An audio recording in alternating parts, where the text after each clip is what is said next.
کی تخلیق کی، اور یہ والے جو تھے نا حضرت اسماعیل علیہ السلام کی اتنے بڑکے اتنے بڑک گئے نا، مطلب ہے کہ وہ والی بت پرستی میں اتنے میب ہو گئے کہ انہوں نے حضرت موسیٰ علیہ السلام کی قوم جو تھی نا یہودیوں نے، یقیناً وہ بت پرستی نہیں کرتے ہوں گے، انہوں نے خانہ کعبہ کی زیارت کو بند کر دیا۔ اس سے اگلی جو ہے نا یقیناً آپ کو میرا یہ تصور آپ کے سامنے گوش گزار ہو چکا ہے۔ اچھا، اب میں اس وقت کے جو یہودی حضرت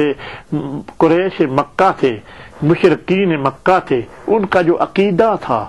بت پرستی کا اور خدا کے بارے میں، وہ آپ کے سامنے فیڈ کرنے کی سعادت حاصل کرنے لگا ہوں۔ سبحان اللہ۔ وہ یہ تھا،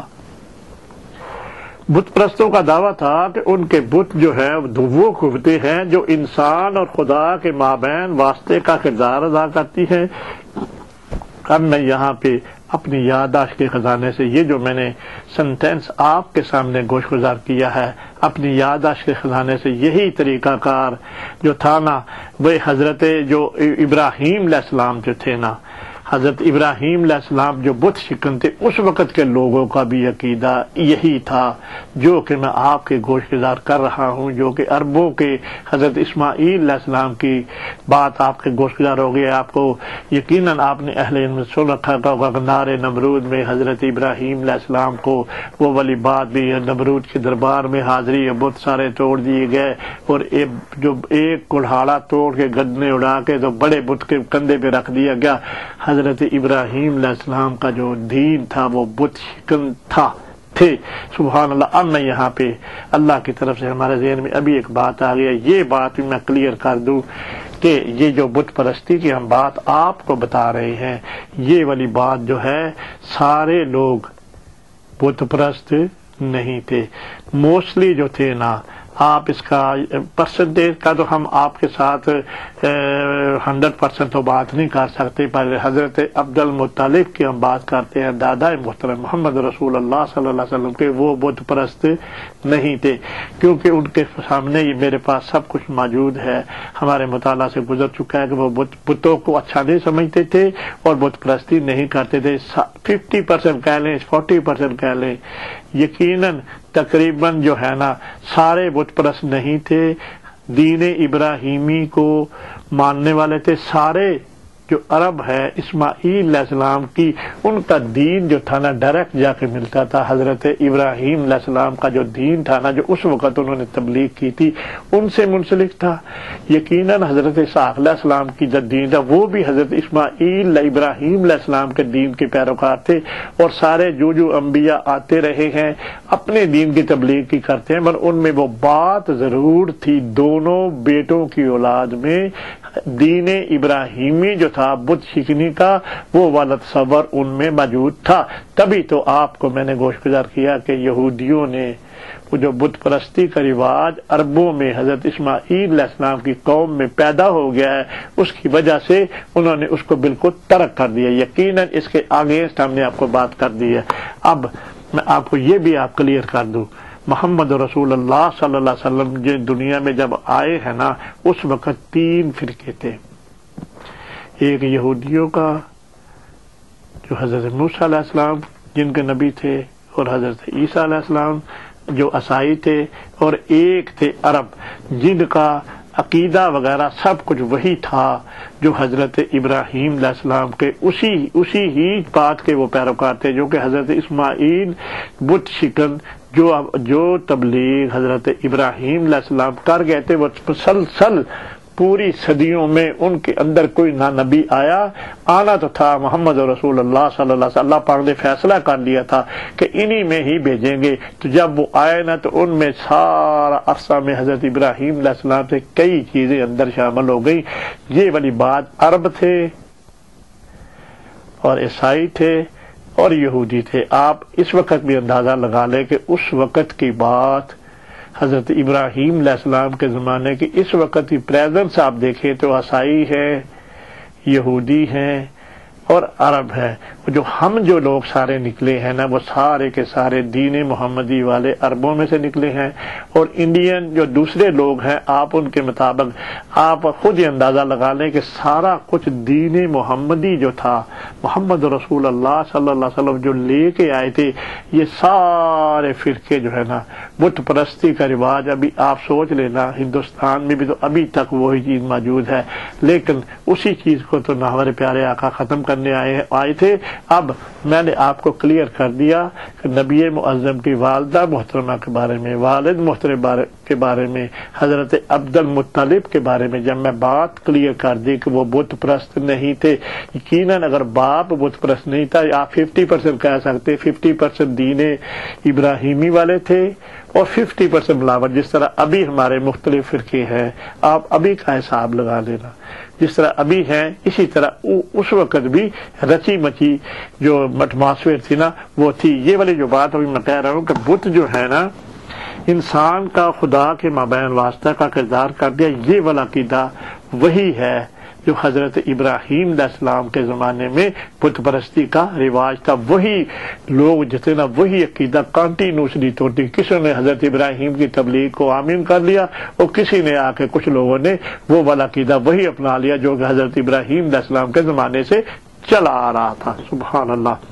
اس عقیدے کے نتیجے میں وہ بتدریج خدا سے دور ہوتے گئے اور خدا سے ان کا راست تعلق کم سے کم تر ہوتا گیا اور خدا سے جتنا دور ہوتے گئے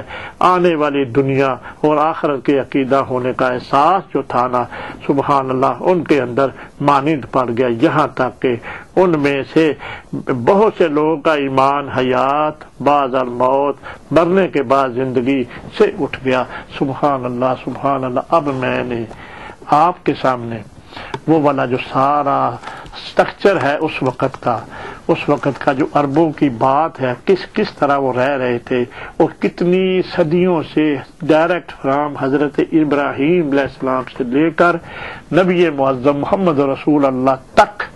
نہ کوئی ان میں نبی آیا نہ کوئی راستہ دکھانے والا آیا نہ کوئی راہ راست دکھانے والا. اسی وجہ سے وہ اتنے سخت اور اتنے جب صدیوں کی بات ہو رہی ہے تو وہ تو کسی صورت بھی کوئی اور بات سننے کے لیے تیار نہیں تھے نا کیونکہ ان کا سلسلہ حضرت ابراہیم علیہ السلام سے لے کر محمد رسول اللہ کی بعثت تک وہ سارا کا سارا ان کو راہ ہدایت دینے کے لیے کوئی نبی اللہ کی طرف سے مابعوث نہ ہوا کیونکہ بھیجنا تھا تو صرف محمد رسول اللہ صلی اللہ علیہ وسلم. اب دیکھ لیں کتنی سخت ایٹماسفیئر ہے. ناظرین ذرا میری اس بات کو ذرا فالو کرتے جائیں. کتنی سخت لوگ ہیں کتنی سخت ایٹماسفیئر ہے کس طرح کی کو دین جو ہے نا ان کو راہ راست پہ لانے کے لیے کتنی تکلیفیں کتنی پرابلم ان کو نبی معظم کو ہوئی. وہی میں آپ کو لمحہ بہ لمحہ پیش کرنے کی کوشش کرنے لگا ہوں. اب جو ہے نا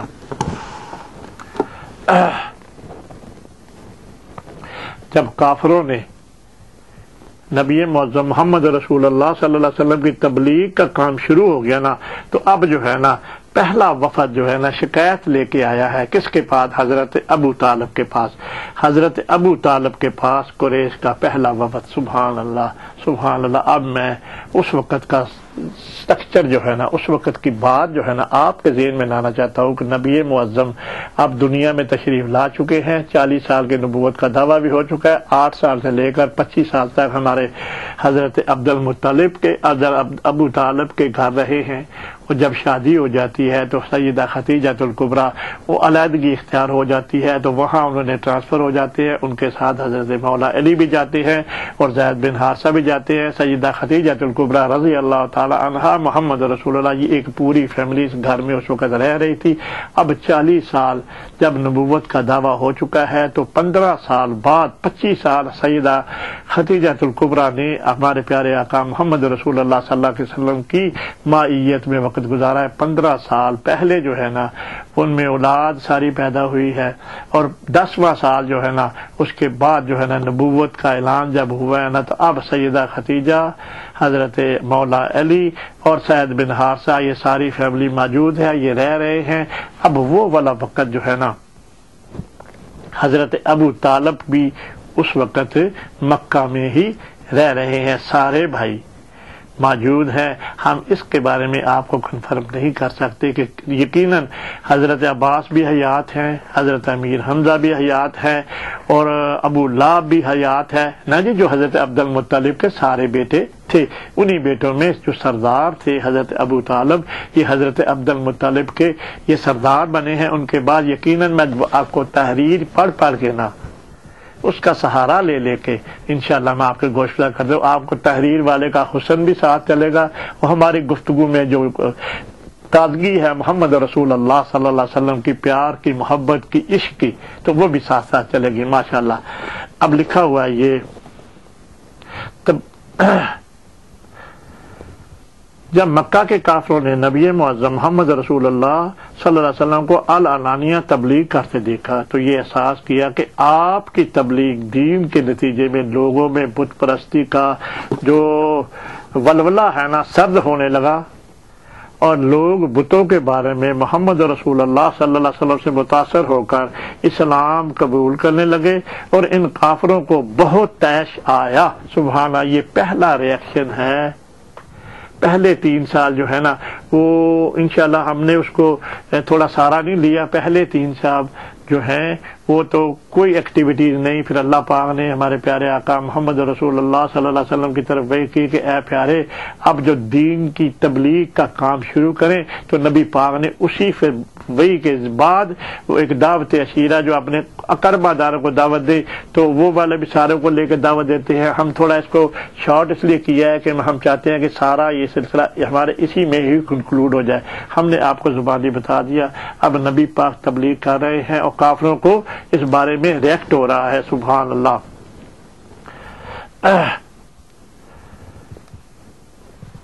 ان کو طیش آیا اور آپ کو اذیتیں دینے کے بارے میں سوچنے لگے، اس کے اگینسٹ جو بات کرے۔ محمد رسول اللہ جو کام کرتے ہیں اللہ کی وحدانیت کا اقرار کراتے ہیں،